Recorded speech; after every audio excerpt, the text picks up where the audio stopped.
As we begin our service today, we acknowledge that we are gathering upon the homeland of the Western Abenaki people.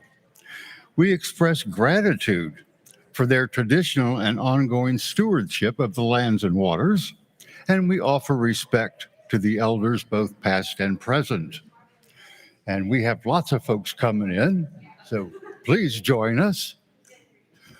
And if I do this, can you hear me?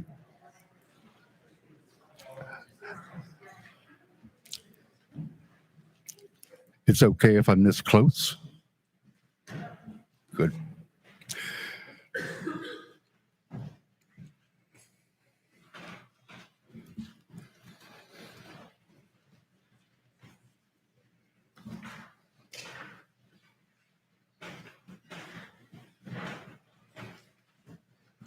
Good morning. My name is Tom Shurston, and my pronouns are he, him, and his, and I am your worship associate this morning. On behalf of the entire worship team, we are elated to welcome all of you here in the sanctuary.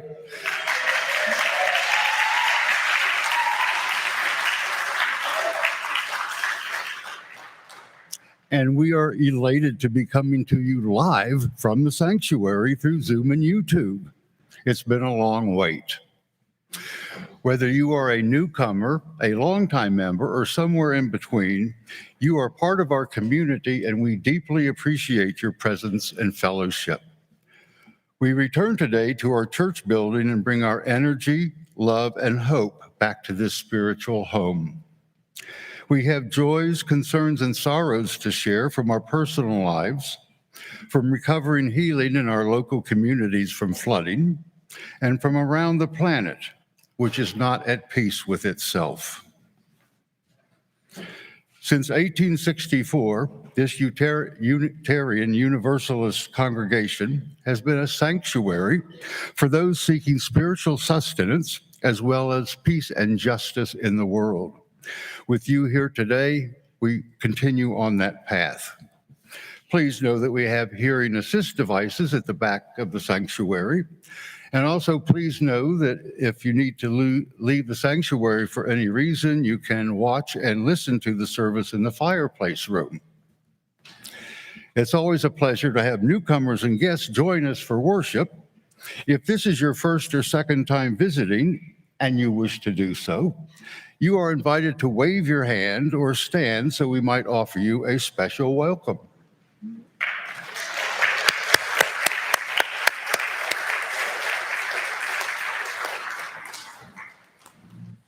Thank you. We are glad you are here.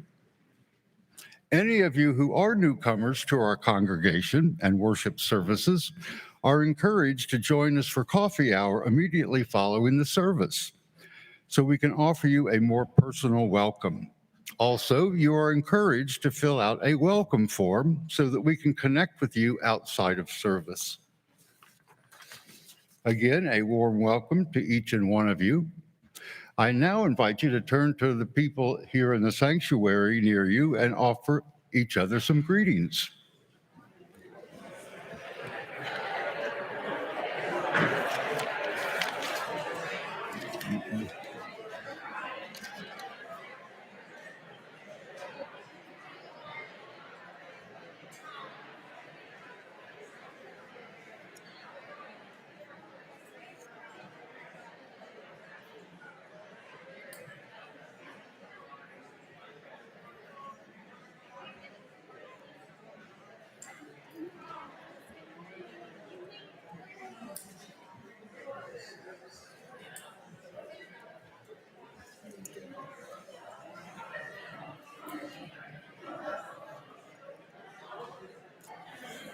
The elevator is not operable, so we are doing everything we can to get everyone here.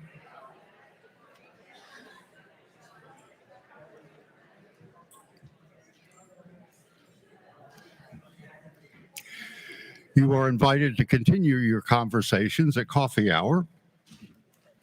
And now let's take a deep breath, make sure our cell phones are silenced, and enter more deeply into our time of worship with the prelude.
In this sacred space, generations come together as the young sit beside the old, and we join our voices in unison and in song.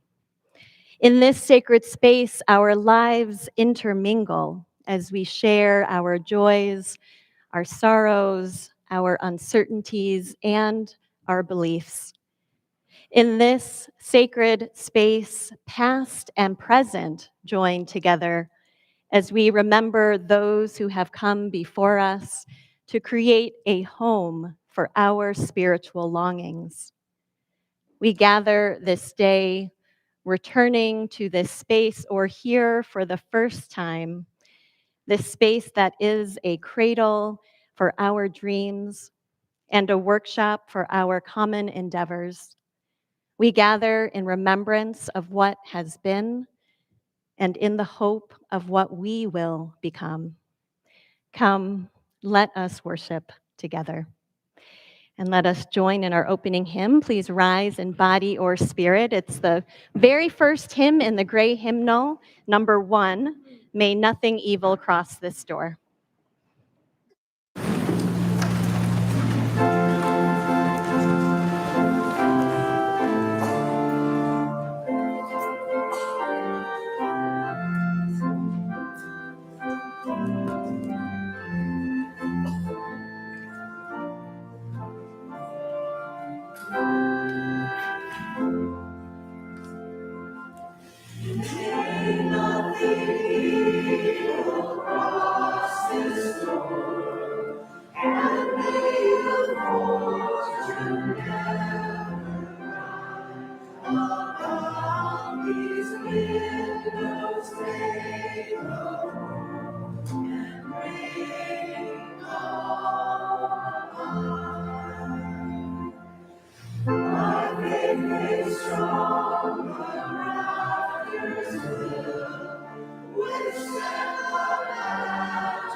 Let us now light the chalice, symbol of our Unitarian Universalist faith.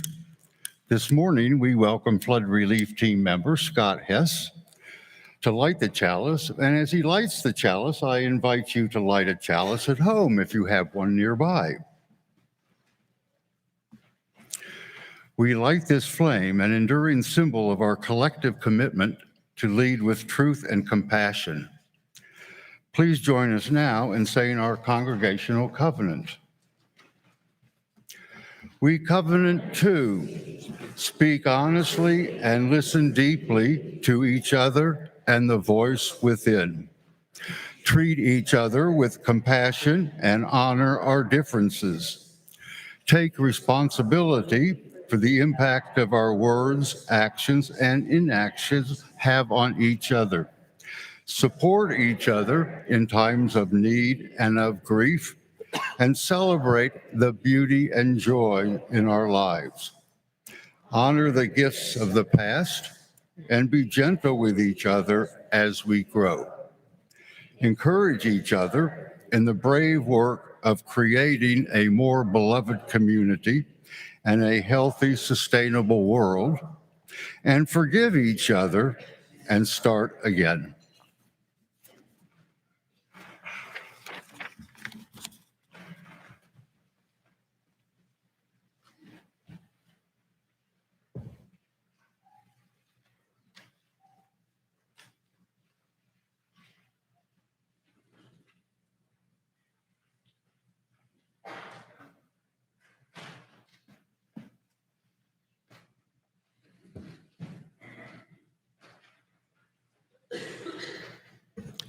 I think we will be seeing a video in just a moment.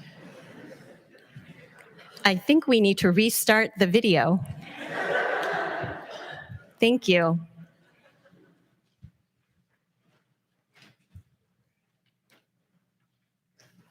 We do not have sound for the video in the sanctuary. Thank you, tech team, for doing your best. Wherein we see our hopes, a shelter and protection for our growth. We may need to restart the video if you don't mind, tech team. For courage. Apologies to those on the live stream who may be seeing this just fine. Oh, here we go. Dory Summers. We, all of us, build houses for our dreams. The masonry and lumber, glass and tiles, a solid form wherein we see our hopes, a shelter and protection for our growth. This house shall be a dwelling place for courage, for integrity, for love, engendered, nourished by a family that speaks of we and means all humankind. These walls shall represent the privacy and dignity of individuals, the open doors, a welcome to all people, all ages and all generations. The windows shall keep light of inquiry illumining from outside and within. May all words spoken here be born of love and energy rekindle in the hearts of those who dreamed this house, who plied the tools and paid the price to actualize the dream. May dreaming never cease for those within who know the world to be a troubled place, but dare to struggle with imperfectness toward that brighter hope, that better day. Let memories add warmth, a heritage, a quilted patchwork stitched with history of kindliness, of daring for the good, of funny moments, jokes and smiles and tears. This is a precious place, as every home that shelters those who love and strive and share. Its blessing is in lives that meet within, in living, learning, caring, sheltered here.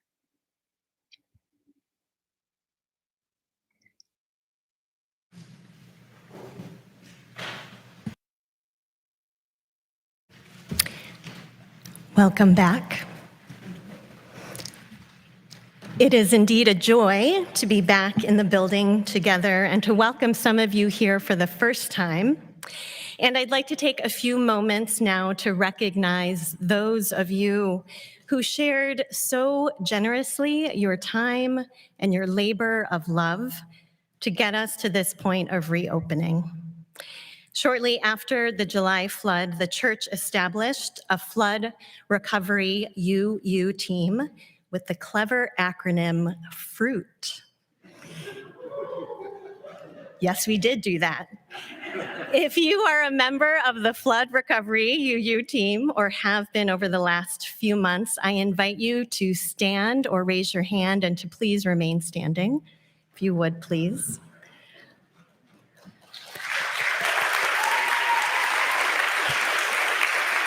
And please stay standing.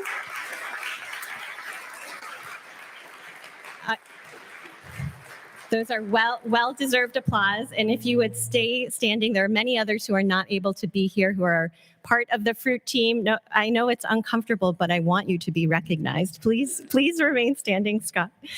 And if you help the church in any way after the flood, mucking out the basement, emptying the kitchen, moving furniture, assisting at the nature center, handing out meals at Christ Church, donating money, or in so many other really countless ways, I invite you to also stand or raise your hand at this time. There are many people who helped in so many ways. Let us offer each other our immense gratitude.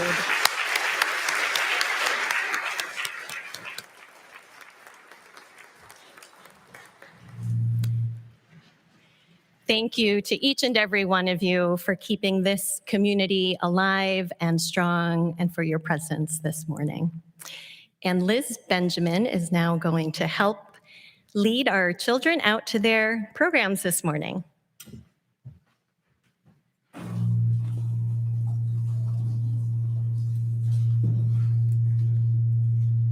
Good morning.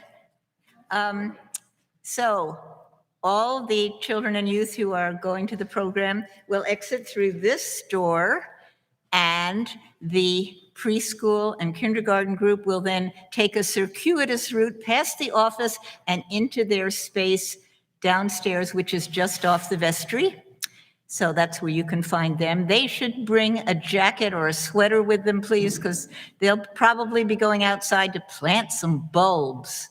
The elementary age kids, the Spirit of Adventure, they'll be meeting in the Children's Chapel, which is up here, and the middle school youth will be meeting in the classroom across the hall from them. So I welcome all of them to come this way now, and have a good morning.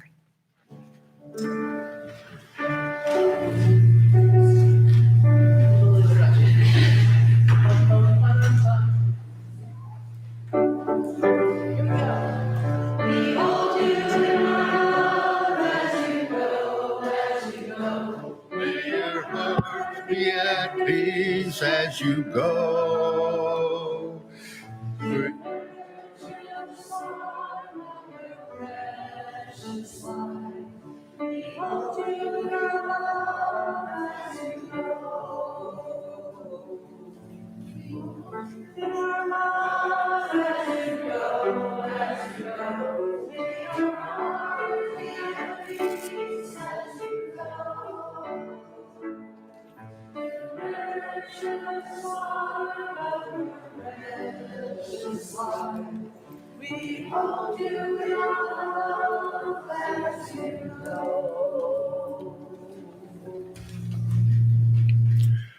When the rains were increasing and flooding was approaching, there were several people in this building watching things. And there's an email string of maybe 24 to 36 hours of reports about what was happening. And I think it should be part of the historical record. It is a joy to be part of such an engaged community. We have just sung the children out, and following today's service, the high school youth are invited to an outing to paint our holiday fair gazebo, which was salvaged from our flooded basement this summer. Please find high school youth advisor Susan Koch after the worship service for further details. Then, this coming Friday and Saturday, the Women's Alliance is sponsoring the annual fiber-only rummage sale. Please bring in your donations of clean, warm clothes, linens, boots, and shoes through Thursday at 4 p.m. Helpers are needed for sorting and selling. As so much was lost in the flood, we are also looking for plastic hangers, brown paper bags, and loans of labeled card tables. Visit the Women's Alliance table downstairs after the service for more details to sign up to volunteer. Next Sunday, October 22nd, the UU Trauma Response Ministry will host a processing circle for emotional and spiritual support as our community continues to recover and heal from this summer's floods. Please let Reverend Joan know if you need childcare in order to attend. Also next Sunday, you're invited to bring a small memento or photo of an ancestor for our all-ages service in honor of our ancestors. To keep track of ways that you can be involved with the life of our congregation and the broader community, please consult the weekly e-news, which is carefully prepared for each Friday publication. Our giving is a spiritual act, and our generosity is a form of love and gratitude that helps us practice Unitarian Universalism in support of our shared values with our collective resources. Charity is central to the well-being of our church and the community beyond, as well as primary to our own sense of self. Each month through the UCM Community Pouch Program, we share part of our collection with an important church fund or community organization aligned with our values. The October Community Pouch recipient is Just Basics. Just Basics believes that access to nutritious food is a basic human right. Half of our cash offerings will go to our pouch recipient. The other half will directly support the mission and ministry of this congregation. If you wish to designate your entire offering to the community pouch, please indicate that with a note attached to your cash or on the memo line of your check. Checks will go to the church unless designated otherwise. You can find the offering pouches at the end of the pews on the side aisles, and then please pass them toward the center aisle to be picked up. Your offering is greatly received.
In our community of care and belonging, we hold one another with love in times of joy and in times of sorrow.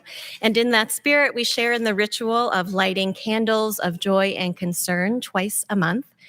During the candle lighting time, you may wish to come forward and share a special joy or a milestone so that we can celebrate with you, perhaps an addition to your family, a special birthday, or anything that you have found worthy of celebration.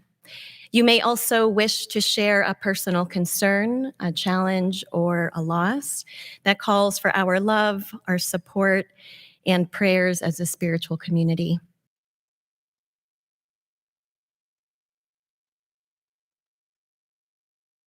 Take a breath. There we go, I think. To settle more deeply into your seat or whatever posture you are holding in this time of meditation and prayer. To breathe in and to breathe out, letting go of whatever needs to be released in this moment, acknowledging that we are holding in our hearts, personally and collectively, so much, such a mix of emotion this morning and all that is touching our human and fragile spirits. And with our hearts full, I invite you into a time of prayer and holding especially those who are engaged in and suffering from the war and violence that is many miles away, but also felt deeply and profoundly. Spirit of love and source of compassion, we know in this moment profound sorrow at the great destruction our human hands can induce. Though we might encounter confusion within ourselves and a cacophony of voices and opinions all around, let us meet with compassion the fear and despair felt by so many who are once again or for the first time staring down the barrel of a gun, who are fleeing for their lives through debris-filled streets, who are mourning the dead under a flurry of bombs, who are searching for the lost, the taken, the assaulted but escaped. Let us offer our own prayers with all those who pray for peace. Let us join our voices of outrage with all those who cry out against oppression. Let us join our hands with all those who strive for freedom. Let us insist on a universal love that casts no one onto the side of dispensable and exterminatable other. O sacred source of life that encompasses us all, may we find solace in this time of turmoil. May we find courage, though we are scared. And may we speak and act with compassion and humility so that wisdom and peace prevail. And let us now share in a time of quiet meditation together.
This reading is a selection from A History of Church, Including Yours, by Sean Neil Barron. One day your church was born. Maybe it was a gathering of saints called together for the common worship of a wrathful God, ceaselessly praying between bouts of decrying the evil of Christmas or dancing. Or maybe a few brave souls answered a notice in the newspaper, curiosity piqued by the announcement of a religion where free thinking and tolerance were bedrocks. No matter how it happened, your church was born, a gathering of people, humble, caring, anxious, and quirky, all at the same time, who covenanted to be with one another on the journey of life, death, and everything in between. And so it began, a faithful few, beautifully imperfect, called to that central task, that human task of connecting, loving, and serving. It was just a baby, and yet it was thrust deep into the human condition, tasked to hold minds and souls, bodies and hearts along the roller derby of disease and birth, infighting and joy, and Christmas pageants, sometimes all of those at the same time.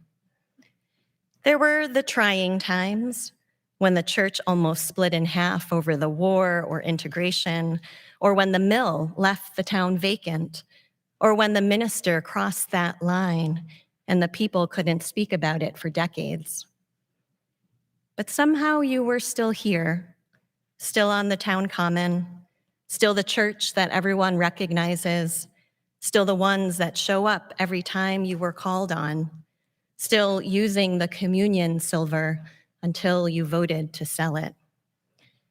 The history of the church is the history of human enterprise, evolving in its sights and sounds, yet revolving always around its core. The history of your church is the gift of potential and momentum, of baggage and personality.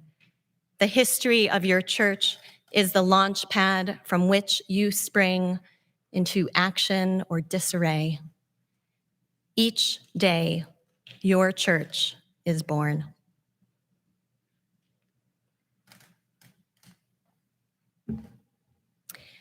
On the first day of Candidate Week back in May of 2015, when you as a congregation were deciding whether you wanted to call me as your minister, I sat downstairs in the fireplace room with our middle school and high school youth groups and their advisors and mentors. Earlier in the year, in one of their meetings, the high school youth group had spent some time talking about their vision for the church 100 years from now. Given that I was sitting with teenagers growing up in the 21st century, digital natives as they are called, I imagined that this vision might include all manner of virtual gatherings or glasses that you could wear that would show you the text of the hymn so you don't need hymnals anymore, or maybe a robotic minister that would never need to be replaced. One of the youth went into the vestry to fetch the poster-sized drawing that they had made of their vision. In 100 years, the Unitarian Church of Montpelier would be a hover church. The drawing depicted this very same building, stairs and steeple and all hovering about 20 or 30 feet above the ground. Now, if you're having trouble imagining this, think back to the Future Part 2 and Marty McFly escaping on that levitating skateboard. It's that kind of hovering. The space between the hover church and the ground could be used for all manner of things, the group told me. Parking, religious education space, hover church. Now, what really struck me at the time was that the vision that this group of young people came up with, This group of human beings that lived and breathed Facebook and Twitter, now X, and Snapchat, still imagined that in 100 years, this building would be the central gathering place for our spiritual community. Looking back on it now, their vision implies a whole other purpose. How might a church that hovers above the ground have fared in this past summer's historic and devastating flood? I wonder what our young people would come up with today as their vision for this church in 100 years. We return today to this building as inheritors. We have been passed down a religious heritage of a free-thinking, non-creedal faith, and this building as the congregation's spiritual home. I'm sure that our church founders would be thrilled to know that young people of today's generation still had imagined a future tied to this place. Our congregation was born out of several ultimately unsuccessful attempts in the early 19th century to create a liberal Christian church with universalist theology. These local attempts were followed by the arrival of a recently graduated seminarian and Unitarian preacher, Charles Allen, who came down from Stowe and captivated the hearts and imaginations of those in town who were seeking an unorthodox Christian message. This included many of the same people who had attempted to start a Universalist church in Montpelier. This time, the congregation's attempts to solidify into a covenanted community stuck. They started as a dozen people or so and then grew in number. Our early church ancestors first met in what was then called the Village Hall. Shortly afterward, they moved to the courthouse and held meetings there for more than a year. And it was during that time that they started a Sunday school for the religious education of children. In December of 1864, they formed a society under the name the Montpelier Independent Meeting House Society. The following March, they began building the structure in which we are now gathered on the northwest corner of Main and School Streets.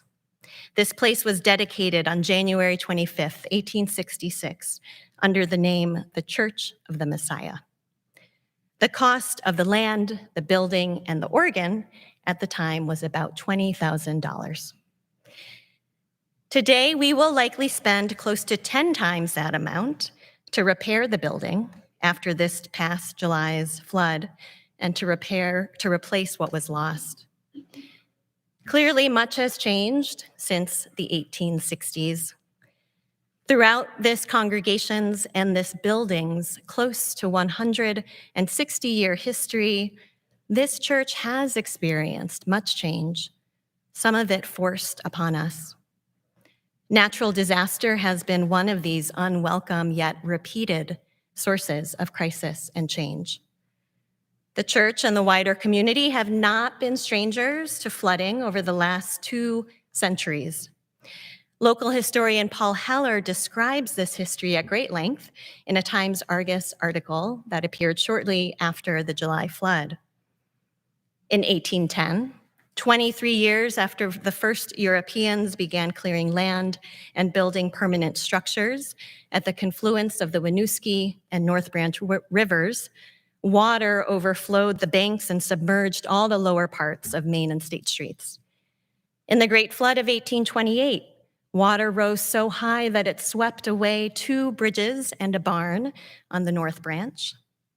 Winter flooding due to ice jams was also a common occurrence in the newly settled town, and flooding continued into the next century. We might wonder about those who came before us as caretakers of this place. I have wondered, though have not yet discovered any clear answers, why this particular site was chosen. Apparently, this is where the old Union House, a hotel and tavern, was located before it was destroyed by fire. And as late as 1864, the year when ground was broken for the building of this church, this corner was considered an eyesore. Maybe it was cheap land. And even though downtown Montpelier flooded repeatedly in the years after settlement by Europeans, the people persisted in developing this place as a site of economic activity, to build homes and places of worship. Those who came before us here proceeded with the belief that this land was theirs to master and to control, that human hands and ingenuity could solve any problem. There were some who questioned the wisdom of building in an area so prone to flooding, and instead they set their sights on higher ground. This is why we have East Montpelier. Some, like Reverend William Nichols, who served this church in the 1920s, bemoaned the changes to the natural landscape that resulted from human efforts to manage the waters. In the years that followed the Great Flood of 1927 and the building of the Wrightsville Dam, just a few miles that way, Reverend Nichols wrote of his concern about all of the new development and the roads that would invite even more visitors and despoilers of Vermont, as he called them. Change is not always welcome. We might also wonder how our church ancestors faced such critical moments that emerged as they went about trying to live out their covenant and endeavored to be a church community. In the wake of the Great Flood of 1927, which was truly catastrophic for the city, Reverend Nichols shared a message with members of congregations in the area in a union service, as they called it. He called upon them to, of course, rebuild their homes, rebuild their businesses, and also to turn their attention to the rebuilding of their spiritual lives. Not just their places of worship, but to the intangible parts of their spiritual community. He said in 1928, "We have certainly had it brought home to us very closely in these days that it is the spiritual values which are indestructible and enduring. The prompt lending of hands, the opening of homes, the willing offering of volunteer work, the cheerful greetings, the sympathetic inquiries, the outpouring of gifts near and far, all of these are the fruiting of the spiritual tree nurtured in bygone days, and now blessing us in this hour of our need. When I say reestablish your churches, I am thinking not merely of the temple made with hands. I am referring much more to the deep spiritual structure which depends upon the loyalty and devotion of your hearts and minds. If in the next decade you can correspondingly increase your spiritual life, then whole future generations will benefit and point back to these days as heroic times." Now, nearly 100 years later, we are one of those future generations who Reverend Nichols spoke of. Indeed, we have benefited from the devotion of those members of this congregation who worked to reestablish this church in the wake of that disaster and who tended to the deep spiritual structure at the core. 100 years after the Great Flood, nearly 160 years after this church's founding, this building and this community are still here, alive, vital, and purposeful. In this generation, we have witnessed and participated in the fruiting of our spiritual tree in the wake of this latest crisis. In the days following the July flood, our community and people beyond promptly lent helping hands and willingly offered their volunteer efforts. You passed buckets of mud from hand to hand, mopped floors, made meals for those whose homes were so painfully destroyed. Some of you have offered your gifts of discernment and decision-making in coordinating the extraordinary effort that it has taken to get to this point. People and organizations near and far, including our Unitarian Universalist Association Disaster Relief Fund, have gifted us with the monies needed to support us with the necessary repairs to reopen this home for our spirits and this vital community gathering place. The roots of this love and generosity have been nurtured by generations before us and now are nurtured in the present day. And just like in 1927, we are now confronted with our own crossroads. Yet again, our congregation is presented with a moment in which we choose together how we emerge from a time of crisis. We decide through our action and inaction, through our words or through our silence, whether and how we carry forward the spiritual legacy we have been handed by previous generations. Sean Neil Barron writes, "The history of the church is the history of human enterprise, evolving in its sights and sounds, yet revolving always around its core. The history of your church is the launch pad from which you spring into action or disarray. Each day your church is born." And so what if today is the day this church is born? What will we claim as our future from this day forward? The governing board has set a priority for engaging the whole congregation in conversations of discernment around our future in this building as we recognize the need for climate resilience and adaptation. There will likely be differences in opinion as this process unfolds.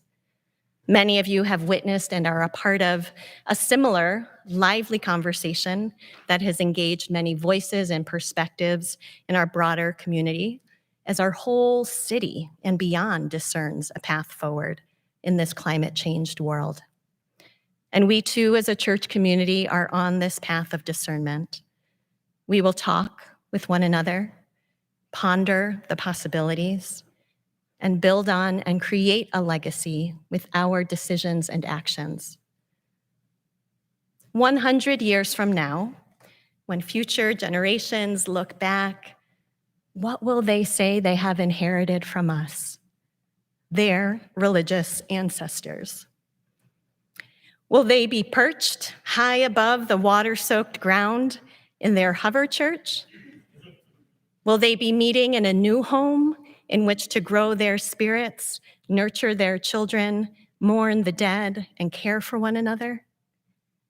We don't have the luxury of another 100 years to respond to this moment of crisis. We need to act and respond now without the clarity or assurance of whether we are indeed taking the best course of action. Yet we do so guided by the values of our faith, guided by the centrality of love, the knowledge of our interdependence, the inclusion of all people, the embrace of transformation towards greater justice, wholeness, and peace. When the Reverend Frederick Frothingham delivered the sermon at the dedication of this church in 1866, he spoke of the holy work that the founders of this church began. Despite all that is uncertain, we can have faith in our holy work, our purpose as a community, and in this community, covenanted together to carry out this work, to be a welcoming and peaceful refuge for all people, to strive together in love, to be open to life's questions and to search for truth and meaning, to serve the needs of others, and to live on this earth as if we are a part of an interdependent web of existence. As we carry on the heritage we have been given, let us also think of those who will inherit this faith and this community from us. May they look back on us and see a reflection of themselves. May they see our faithful stewardship and our dedication to the holy work that transforms ourselves and our world. So may it be.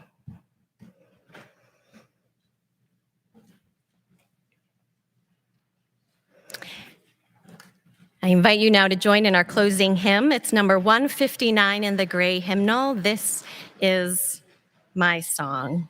Please rise and bow to your spirit.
As we close our service, we extinguish our chalice and carry with us its flame of truth, the warmth of community, and the spark of hope into the days and the week ahead.